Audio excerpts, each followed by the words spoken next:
Do you know someone who has lost their life due to senseless violence? I do. Darion Albert, a young man who I grew up with as my little cousin, was beaten to death September 24th, 2009, by a group of African American boys when he was on his way home from school. He was a junior at Figure High School. He was an honor student who received many awards such as Outstanding Male, Finest Boy, and Perfect Attendance. I have decided to talk to people about why is there so much black on black crime. What I think causes a lot of black on black crimes is the mindset of the need of survival, the survival tactics, like we don't have a lot of resources in our black communities, so that leads to like doing probably legal things to get what we need to survive, basically. In most cases in those areas, I think it's an urban problem because there's a lack of resources and social, just a number of things throughout the community that other communities have the resources, and I think the lack of resources is one of the #1 issues and causes for some of those problems. Violence includes an act of physical and emotional pain towards yourself or others. One of the first warning signs of violence is when people start trying to have control over you. Controlling a person keeps them from facing reality. Since they're not able to control what the problem is, they get violent. At the root of each incident is a history of abuse, neglect, bullying, harassment, or teasing. But there are also structural causes of violence, such as media violence and not enough attention at home.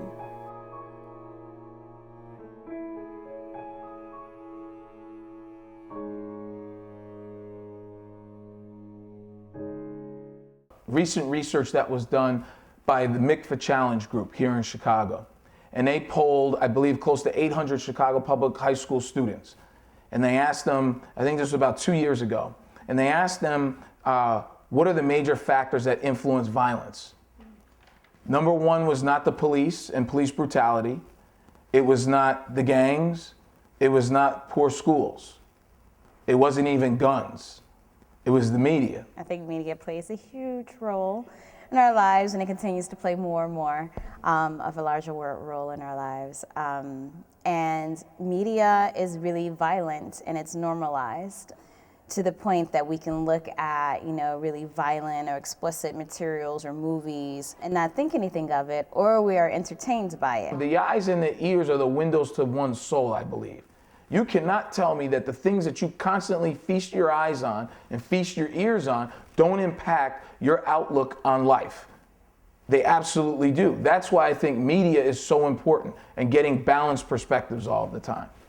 You don't have any guidance or role models for women and then role models for males, which is what we need, which is the same thing that we lack in our community also. Like in this neighborhood, people don't care about like what your feelings is, you feel me? You can't show your feelings out here.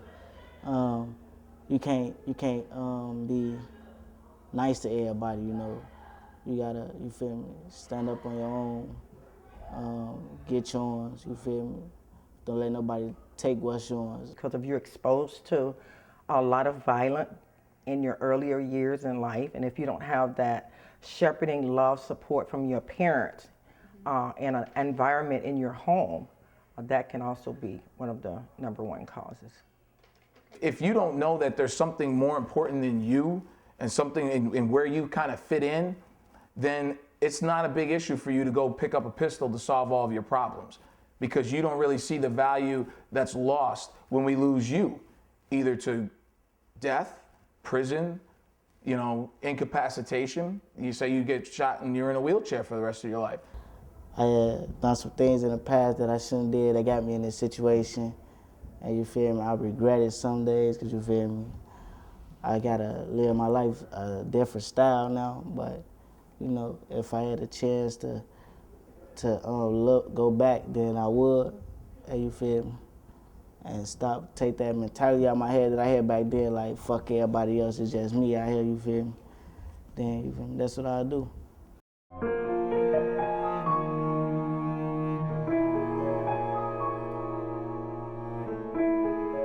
if they're not getting positive attention from somewhere, right? It doesn't have to be in the home, although that makes the most sense, and that's, you know, where they spend the most of their time. It's supposed to be a safe place.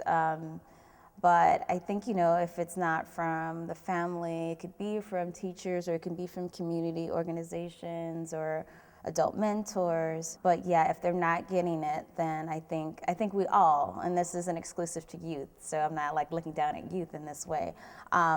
If we're not getting attention, we're gonna seek it out one way or another, and it's not necessarily gonna be positive if we're not used to positive attention. No. Some young people are so deprived of certain basic necessities. I'm not necessarily talking about food and what, I'm talking about the love, the affection, the caring. You know, I do a lot of talking at schools. And one thing I always say to young people when I leave wherever I am is I tell the class, or I tell the assembly, I say, I love them. I always end and say, hey, look, I'm going to tell you something. I love you guys. I love each and every one of you, and you're going to make it. You have to make it. And the reason that I do that is because I know as a black man that there aren't enough African American men telling our children that they love them.